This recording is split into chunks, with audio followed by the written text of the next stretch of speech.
Berjumpa lagi dalam permenungan kita edisi Sabtu 9 September 2023, Pekan Biasa ke-22. Bacaan liturgi hari ini, bacaan yang pertama dari surat Rasul Paulus kepada jemaat di Kolose, bab 1 ayat 21 sampai 23, dan bacaan Injil dari Injil Lukas, bab 6 ayat 1 sampai 5. Setiap insan punya masa lalu.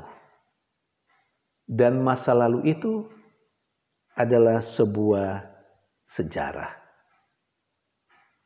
Orang mengatakan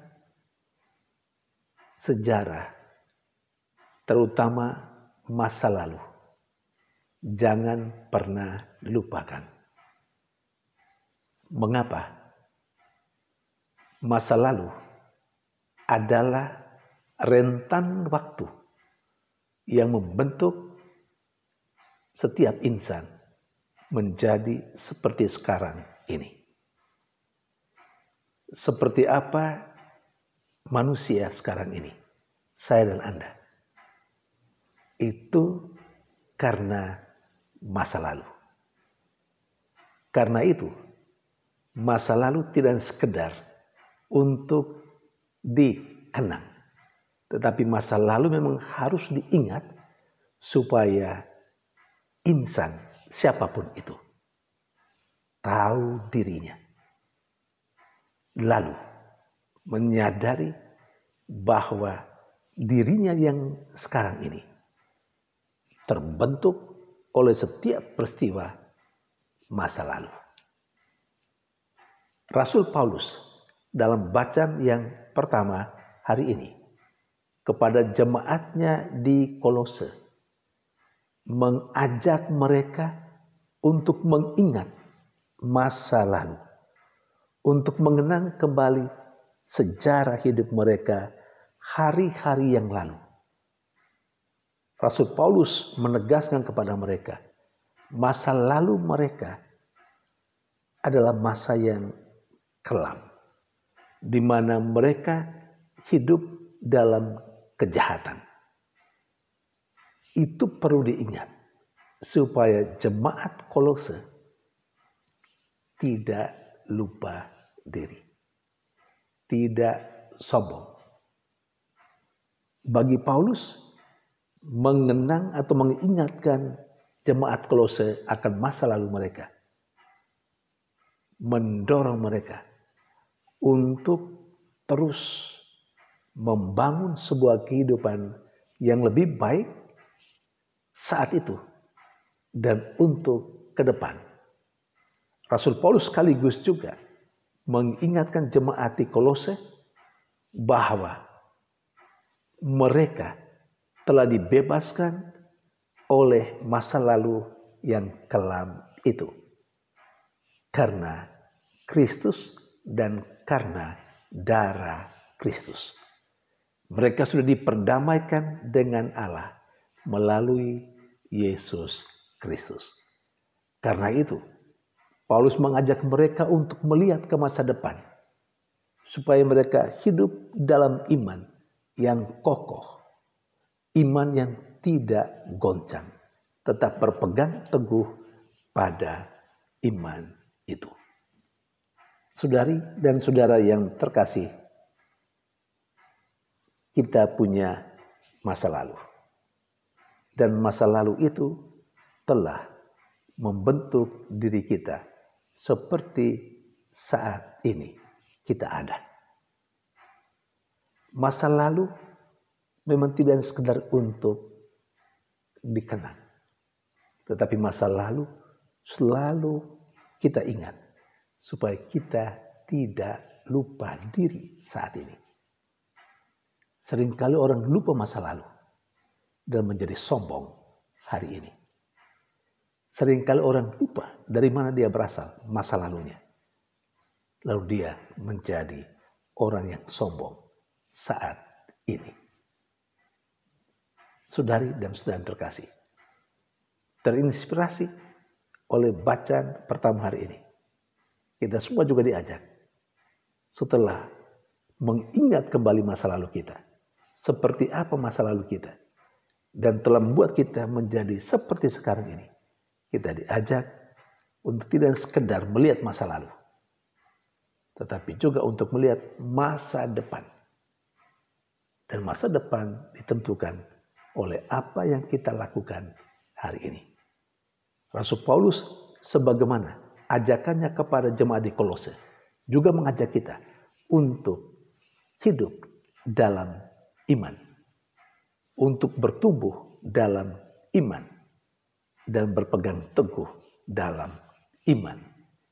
Iman akan Yesus Kristus sebagaimana yang diajarkan oleh gereja Katolik. Saudari dan saudara yang terkasih, saya menghimbau kita semua untuk jangan pernah menggadaikan iman kita dengan alasan apapun juga. Seringkali orang dengan sangat gampang menggadaikan imannya hanya karena calon pasangan hidupnya, hanya karena pasangan hidupnya. Seringkali juga orang dengan gampang menggadaikan imannya demi sebuah karir. Kita diingatkan oleh Rasul Paulus untuk tetap berpegang teguh pada iman kita. Dan harus menyatakan kepada diri kita sendiri, sekali Katolik, tetap Katolik.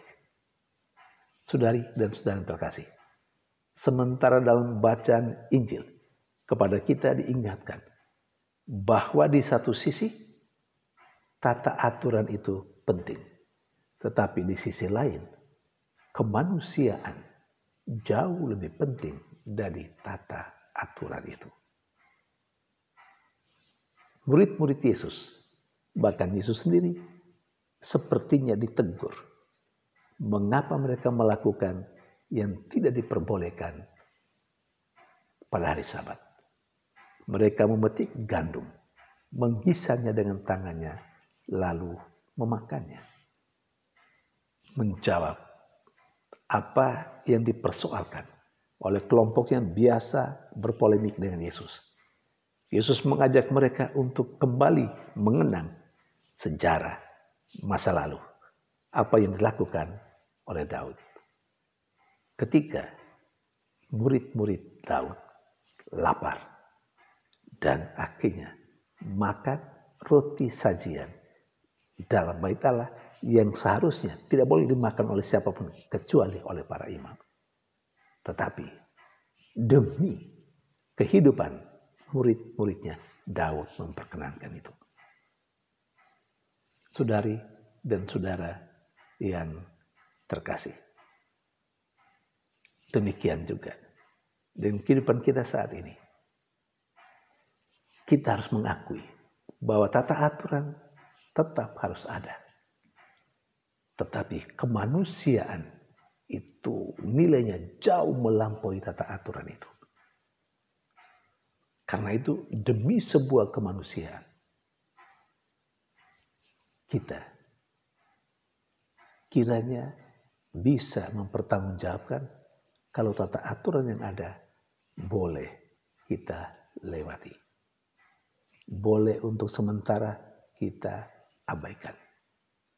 Tetapi saya juga tidak setuju kalau kita mau supaya semuanya bebas-bebas saja. Tidak ada aturan. Itu juga tidak.